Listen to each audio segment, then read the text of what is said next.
عليكم. معكم يوميات امينه، فيديو جديد معكم هذا النهار. اللي مازال ما اشتركش معايا وكيتفرج في الفيديوهات ديالي، يضغط على زر الاشتراك، هو اللي كيكون في الجنب، على اليمين كيكون احمر، هذاك المربع الاحمر هو زر الاشتراك، ولا ابوني ولا سبسكرايب، كل واحد كيفاش مدخل لاشين ديالو باي لغه مدخلها. واللي تعجبوا الفيديوهات ديالي دير ليهم لايك وفعلوا الجرس باش يوصلكم كل جديد ديالي. اليوم غتشوفوا معايا واحد الزعلوك ديال القرعه السلاويه، يعني المحبي السلاوي. هذا واحد الزعلوك تيجي بنين، راه المذاق ديالو رائع وتيجي خفيف. غادي ندوزو للمقادير، خليكم معايا. بالنسبه للمقادير غادي نحتاجو هنايا السلاوي، غادي نقيه ونقطعوه مربعات صغيره، نحيدو ليه هذيك الزريعه ديالو. غادي نحتاجو هنا شويه ديال السودانيه، اللي بغى يستعملها اللي ما بغاش على حسب الذوق داكشي.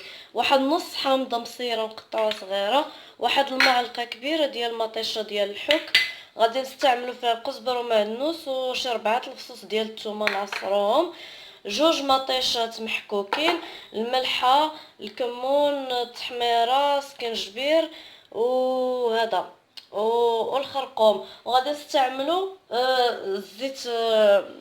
زيت البلديه. غادي دابا ندوزو لهاد السلاوي غادي نديروه في كاس، غادي نديروه يفور لينا، غادي نفوروه وغادي نتلاقاو معاكم حتى يطيب لينا هاد السلاوي، ونمروا لطريقه التحضير. خليكم معنا. ها نتوما، ها هو هذاك السلاوي تفور، شفتو كتولي راه طاب مزيان. دابا غادي ندوزو، غادي نديرو مطيشه، غادي نضيفو ليها هاد القزبر ومعدنوس غنخليه واحد شويه حتى الاخر، غادي نزيدو نضيفوه. غادي نديرو هاد الحامض مصير، غادي نديرو مطيشه ديال الحك،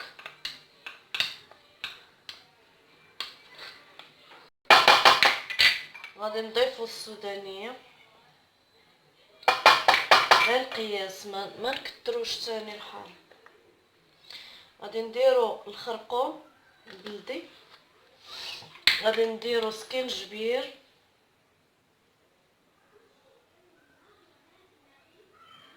درت مالها هادي ما بقاتش باغا تخرج مزيان. غادي نديرو شويه التحميره، غير شويه،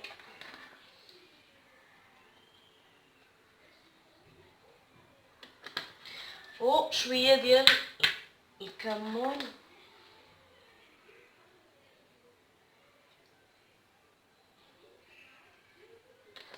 وشويه الملحه. ملحه ما نكتروش منها لان درنا الحامض مصير، درناه كثير، ما نكتروش الملحه، وزيت العود.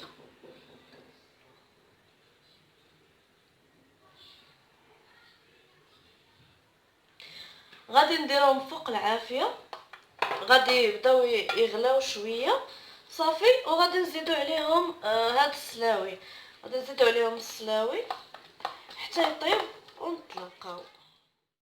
ها هي مطيشه ديالنا طابت، نعاودو نحركوه واحد شويه. دابا غادي نضيفو ليها هذاك السلاوي ديالنا، غادي نضيفوه. هانتوما حنا ضفنا هذاك السلاوي، وغادي نبقاو نحركوه في هذا الشيء حتى يتجانس مزيان هذا الخليط اللي عندنا. راه كيف ما تنديروا الزعلوك العادي، غير اللي كيتغير هو المكون، الخضره اللي غنستعملوها هو اللي كيتغير. صافي دابا غادي نسدو عليه ونخليوه يطيب لينا واحد شويه حتى تشرب هاد لاصوص كامله، ونتلاقاو في الاخر. هذه هي النتيجه ديال الوصفه ديالنا، سلاوي مشرمل ولا الزعلوك بسلاوي. نتمنى تنال الاعجاب ديالكم، واللي جربها يخلي ليا كومونتير يقول لي كي جاتو هاد الوصفه، واللي مازال ما اشترك معايا يشترك معايا، وفعلوا الجرس باش يوصلكم الجديد ديال القناه ديالي، وضغطوا على لايك، على جيم، ضغطوا عليها. ونتمنى تنال الاعجاب ديالكم هاد الوصفه، والفيديو اخر ان شاء الله.